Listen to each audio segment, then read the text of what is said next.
We'd like to have that. Florian Wirtz is a pretty good player. Maybe he'd look good in a Bayern Munich uniform. I wonder if that's a little motivation for Leverkusen going into a match like this. You know, you're just gonna pluck our best player. If we want any hopes of a real race in the Bundesliga down the stretch, Bayer Leverkusen must take advantage of this opportunity against Bayern Munich coming up this weekend, because as you're looking at it right now, that's a big 8-point deficit over the Giants of Bavaria. So Bayer Leverkusen, let's talk about this side a little bit, Stefano, because last year they were never losing, Leverkusen. We've seen glimpses from time to time this year where they've shown that never say die spirit and they've been able to fight their way back into games. But so far it's looked like Bayern's league to basically toy with.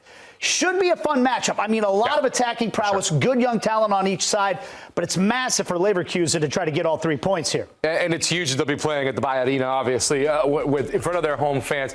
Look, this is Leverkusen's league season. They need to win this game, or this is over, and Bayern Munich will be going on to win Bundesliga, which was their target this season, right? They wanted to get their trophy back, a trophy that they won for a decade every single year. So they clearly wanted that back, but Bayern Munich has allowed some goals. They have been, they have been conceding in all competitions this season. In some games where all of a sudden they're in control and they give up a couple goals and it makes it a little interesting.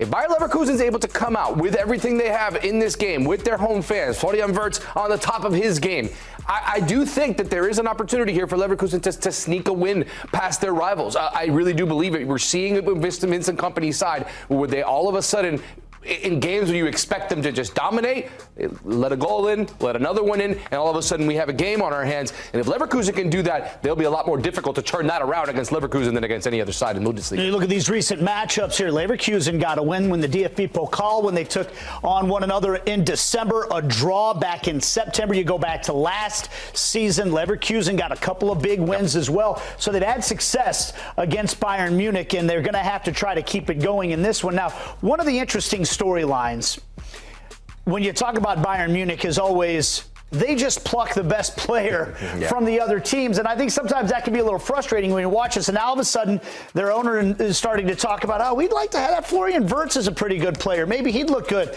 in a Bayern Munich uniform. I wonder if that's a little motivation for Leverkusen going into a match like this. You're just gonna pluck our best player, from your side. And it's almost maybe a little bit of gamesmanship from the Bayern side as well. Put a little pressure on Florian Wirtz, knowing that Bayern Munich is watching. And obviously, look, you never want to see a player go to the biggest rival, right? But Florian Wirtz is on the level for Bayern Munich without a doubt.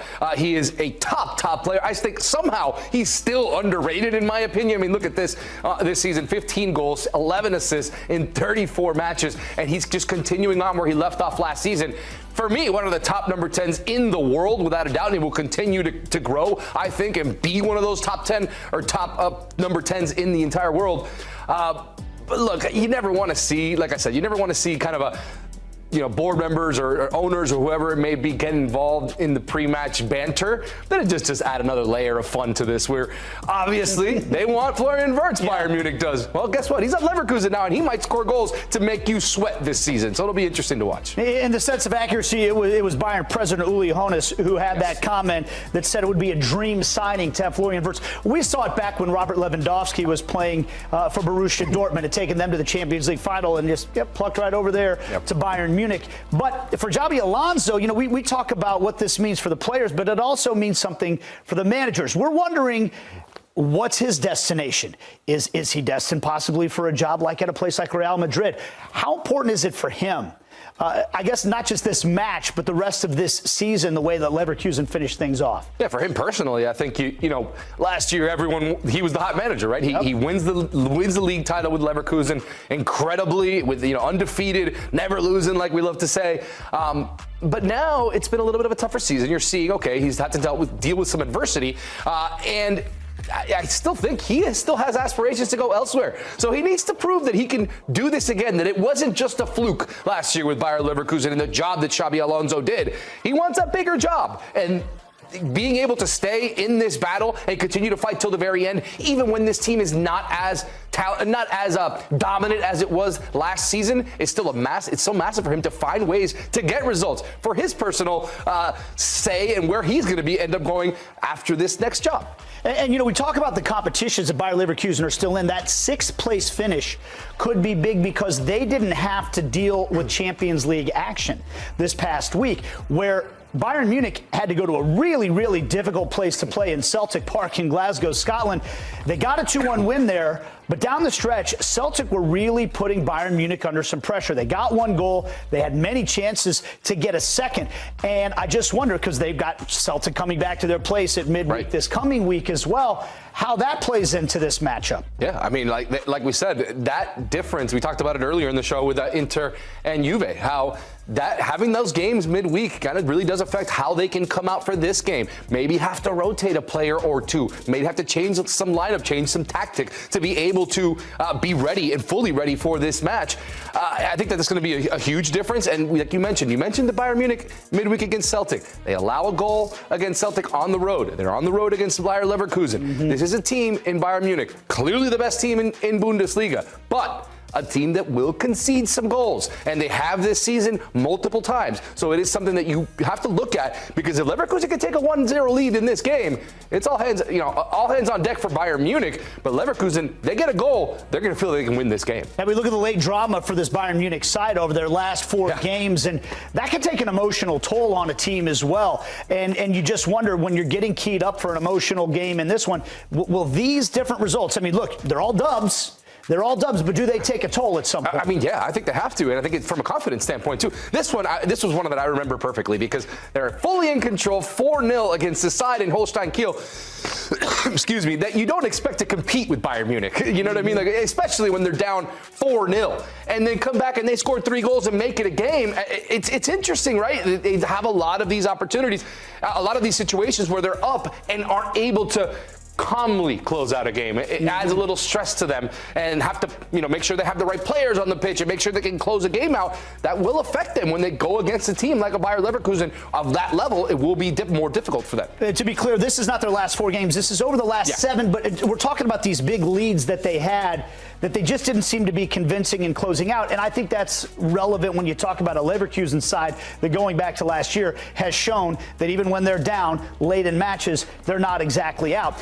So that I think that is just a storyline to keep an eye on going into this game. Yeah, without a doubt. I think it's something that's what I've been kind of mentioning with Bayern Munich now for quite some time. Like, there's a team that, yes, they can score with the best of them, but their defense maybe not on par. And they have these moments where some lapses that it's going to happen. But, I mean, this game is just so full of talent. You're talking about, Florian Wirtz. On the other side, you have Harry Kane. You have Jamal Musiala. You have Michael Olise. I mean, it's just so many incredible attacking players. I think it's going to be a tough day to be a defender in this game between these two sides. Let's talk a little more about Musiala, because what a special player he has been so far this season. Yeah, fantastic player. Just re-signed a contract as well. He's really is one of the true fantastic young wingers in the world right now, and you could say that about Musiala. And you look at that team. I mean, it really is a embarrassment of riches what Bayern Munich has. When you have Leroy Sané most of the time coming off of the bench, or you have Michael Olise being able to come off the bench, because there's just so much attacking prowess. Oh yeah, some guy named Harry Kane in the middle just scoring all of the goals. But Jamal Musiala, he's got so much talent. I mean, look at these stats. 15 goals, 5 assists this season, 59 chances created in 30 matches. Continues to impress week in and week out, using his pace, using his cut in to not only take shots, but also get the right passes to be able to get those 5 assists this year. Fantastic player, one to watch every single week on this Bayern Munich side. And as Stefano pointed out, that contract extension through 2030 for Bayern Munich, where they're locking up their young player, and then they're daydreaming about grabbing the young star player from Leverkusen as well. Another storyline going into this. But can you imagine? You have, like we mentioned, Olise on the left or the right, however you want to place it. Musiala on the left. You got Olise on the right, Harry Kane in the middle, and let's drop in Florian Wirtz right in the middle of that midfield. That's an all-star team, man. It certainly is. Both these sides like to attack. Leverkusen need it. This should be a fun match in the Bundesliga coming up this weekend.